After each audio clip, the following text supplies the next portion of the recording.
Hola, sean bienvenidos una vez más a Catarsis Omega. En esta ocasión vamos a hablar sobre el padre del psicoanálisis, Sigmund Freud. Hablaré sobre lo más relevante de este mismo, su biografía y antecedentes. Si quieres una segunda parte, pónmelo en los comentarios. Ahí mismo te dejo la fuente de información de este video. Sin más que decir, comencemos. Sigmund Freud nació el 6 de mayo de 1856 en Freiberg, Moravia, una región que hoy forma parte de la República Checa. Al cumplir los 4 años, su familia, debido a problemas económicos, se mudó a Viena, ciudad en la que el médico vivió la mayor parte de su vida. En 1938 se trasladó a Inglaterra, huyendo de la ocupación alemana. Durante su niñez, Freud se destacó como estudiante. Pese a la limitada situación económica de su familia, la cual obligaba a los 8 miembros a vivir en un pequeño departamento, Freud, el hijo mayor, tenía su propia habitación e incluso una lámpara de petróleo que usaba para estudiar, mientras que el resto de la familia tenía que arreglárselas con velas. En el gimnasio siguió observando un desempeño académico sobresaliente. Fui el mejor de mi clase durante 7 años. Gozaba de privilegios especiales y rara vez se me exigía que presentara exámenes. Era tal el antisemitismo que prevalecía en aquellos años en la sociedad austriaca que, debido a que Freud era judío, el estudio de casi todas las profesiones, con excepción de la medicina y el derecho, le estaba vedado. Finalmente, en 1873 decidió ingresar a la Facultad de Medicina de la Universidad de Viena.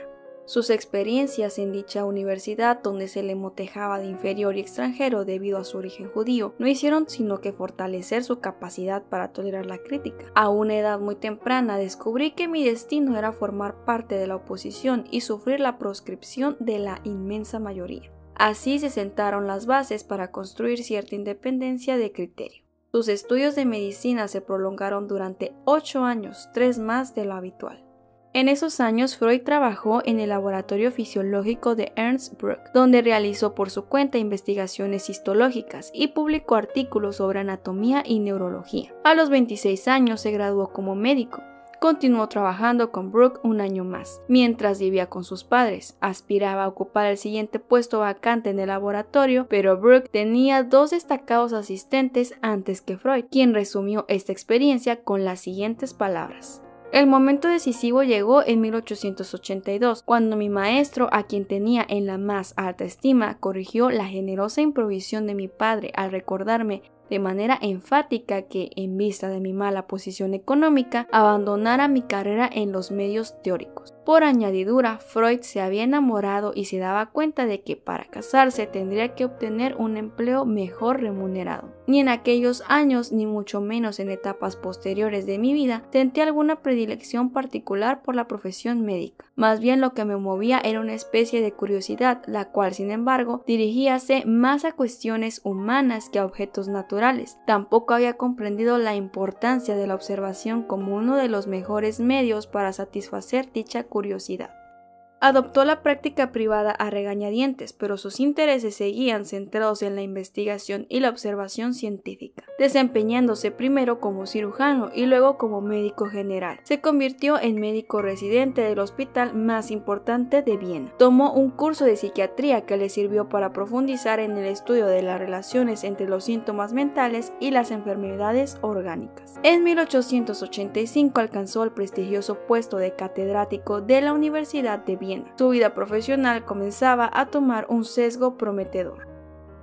Entre 1884 y 1887, Freud realizó algunas de las primeras investigaciones sobre la cocaína. Al principio se sintió impresionado por las propiedades de esta sustancia.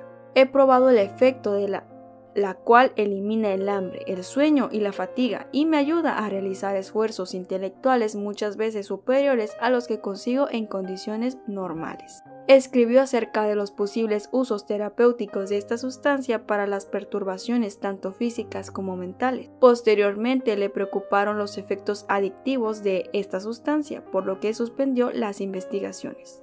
Con el respaldo de Brooke, Freud obtuvo una beca para colaborar con Jean-Martin Charcot en París, donde se dedicó a estudiar las técnicas hipnóticas y participó como intérprete en las cátedras y conferencias del científico francés. No escaparon a Charcot las cualidades de Freud como estudiante, por lo que lo autorizó a que tradujera sus artículos al alemán cuando regresara a Viena. Los trabajos en Francia aumentaron el interés de Freud en la hipnosis como herramienta terapéutica. Con la cooperación del distinguido y anciano médico Joseph Breuer, Freud 1895 exploró la dinámica de la histeria. Él mismo se encargó de resumir los resultados. Los síntomas de los pacientes histéricos dependen de ciertas escenas impresionantes pero olvidadas de sus vidas. La terapia que debía administrarse consistía, pues, en inducir al paciente a recordar y reconstruir estas experiencias en un estado de hipnosis. Sin embargo, descubrió que la hipnosis no era tan efectiva como esperaba, pues no permitía al paciente ni al terapeuta vencer la resistencia de aquel a reconstruir los recuerdos traumáticos. Freud terminó por desechar la hipnosis. En su lugar, permitía que sus pacientes expresaran con plena libertad cualesquier cosa que se les ocurriera, sin importar que sus palabras guardaran o no alguna relación con los síntomas. En 1896, Freud utilizó por primera vez el término psicoanálisis para describir su método.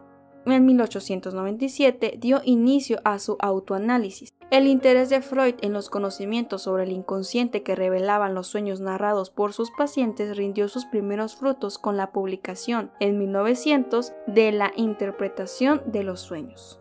Este análisis formal del significado de los sueños, radical para su tiempo, recibió poca atención, pero hoy muchos lo consideran como su obra más importante. Al año siguiente, Freud publicó otra obra fundamental, La psicopatología de la vida cotidiana, en la que se estudian los momentos de la vida diaria en los que revelamos nuestros deseos ocultos sin percatarnos de lo que hacemos o decimos. Freud terminó por rodearse de un círculo de médicos interesados en sus investigaciones. Este grupo fundó una sociedad, escribió ensayos y dirigió una publicación. Comenzaba así a extenderse el movimiento psicoanalítico. No tardaron en organizarse grupos de este tipo en numerosos países. Hacia 1910, Freud fue invitado a Estados Unidos de América para dictar una serie de conferencias en la Clark University, en Worcester, Massachusetts. Su obra comenzaba a traducirse al inglés. El público empezaba por fin a interesarse en las obras del Dr. Sigmund Freud. Freud dedicó el resto de su vida a elaborar, extender y perfeccionar el psicoanálisis. Con el afán de conservar el control que ejercía sobre el movimiento psicoanalítico, expulsó a los miembros que disentían de sus puntos de vista y exigía una lealtad incondicional hacia su persona y sus ideas. Jung, Adler y Rank, entre otros, abandonaron el círculo de Freud tras repetidos desacuerdos de orden teórico con las ideas del maestro. Más tarde, cada uno de ellos fundó su propia corriente psicoanalítica. Mientras subía al estrado en Worcester para dictar mis 5 conferencias en torno al psicoanálisis, me pareció vivir una especie de increíble ensueño. El psicoanálisis ya no era producto del delirio, se había convertido en una parte valiosa de la realidad. Freud escribió exhaustivamente. Sus obras completas comprenden 24 volúmenes e incluyen ensayos relacionados con detalles de la práctica clínica, una serie de conferencias en las que se expone a fondo la teoría psicoanalítica y monografías especializadas sobre temas religiosos y culturales. Intentó construir una estructura que le sobreviviera y que al final significara una reorientación de la ciencia psiquiátrica general. En ciertos campos se mostraba dogmático e intransigente, mientras que en otros admitía la crítica y la revisión. Temía que los analistas que habían desertado de su círculo pervirtieran los procedimientos que había establecido y diluyeran la fuerza y las posibilidades del psicoanálisis. Sobre todo, quería impedir la distorsión y el abuso de la teoría psicoanalítica. Cuando en 1931 Ferenczi modificó los procedimientos freudianos definiendo la situación psicoanalítica como una esfera en que los afectos podían expresarse más libremente, Freud le escribió: "Veo que nuestras diferencias han alcanzado un punto insostenible respecto a un detalle que bien vale la pena discutir. Para nadie es un secreto que usted besa a sus pacientes y permite que ellas lo besen. Ahora bien, no pertenezco al grupo de personas que por puritanismo o por consideración a las convenciones burguesas condenan las pequeñas gratificaciones eróticas de este tipo. Hasta ahora, en la aplicación de nuestras técnicas hemos llegado a la conclusión de que las pacientes no deben recibir gratificaciones eróticas. Imagine usted ahora cuáles serían los resultados de la divulgación de su técnica. No hay revolucionario que no haya sido expulsado del campo por otro más radical. Muchos pensadores independientes en las cuestiones técnicas se dirán, ¿por qué limitarse a un beso? A pesar de que su salud se deterioraba día tras día, Freud logró mantener sus consultas privadas, un horario para escribir y una correspondencia cada vez más nutrida, dándose tiempo incluso para responder a cartas de desconocidos que le pedían ayuda. Las críticas contra él aumentaban a medida que su obra se popularizaba. En 1933, los nazis, ofendidos por la franqueza con la que abordaba los problemas sexuales, quemaron una pila de libros suyos en Berlín. Al respecto, Freud comentó: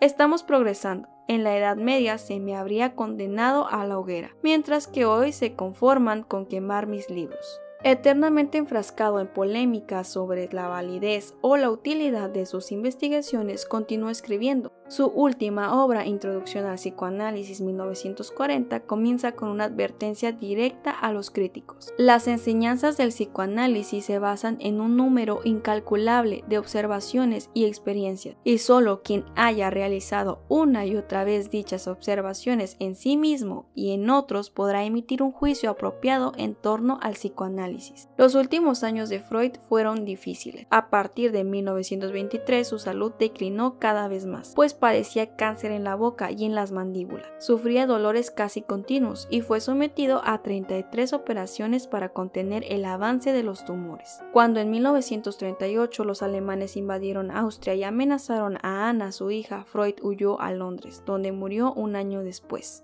Por desgracia, el amigo íntimo y primer biógrafo de Freud, Ernest Jones, presenta una semblanza aséptica del maestro, por lo que fue necesario que las generaciones siguientes se encargaran de elaborar una biografía más objetiva. Muchos criticaron a Freud por una supuesta relación amorosa con su cuñada, por carecer de honestidad profesional y por violar flagrantemente las reglas de confidencialidad del psicoanálisis. También se le acusó de distorsionar los detalles de algunos de sus casos más célebres. Solo la innegable importancia de las teorías freudianas justifica la publicación de estos ataques. Hablemos un poco de sus antecedentes intelectuales. El pensamiento de Freud fue una original síntesis de su contacto con ideas filosóficas, su educación en el rigor científico y sus propias experiencias con el inconsciente. En sus tiempos de estudiante en la Universidad de Viena, Freud recibió la influencia del poeta romántico alemán Clemens Brentano, al mismo tiempo que establecía sus primeros contactos con las ideas de Friedrich Nietzsche. Para este último, por ejemplo, las ideas morales tenían por fuente la agresión interiorizada, con lo cual Freud concordaba plenamente. Sus conceptos también presentan ciertas afinidades con las ideas de Arthur Schopenhauer. Ambos tienen en común la forma en que visualizan la voluntad, la importancia que atribuyen a la sexualidad como factor de formación de la conducta, el dominio de las emociones sobre la razón y la centralidad de la represión, es decir, la negación de las propias experiencias. Sin duda, la vida de Sigmund Freud resulta más que interesante. Si quieres saber más sobre este mismo, déjamelo en los comentarios. Te invito a dejar tu like y suscribirte. Nos vemos en el próximo video.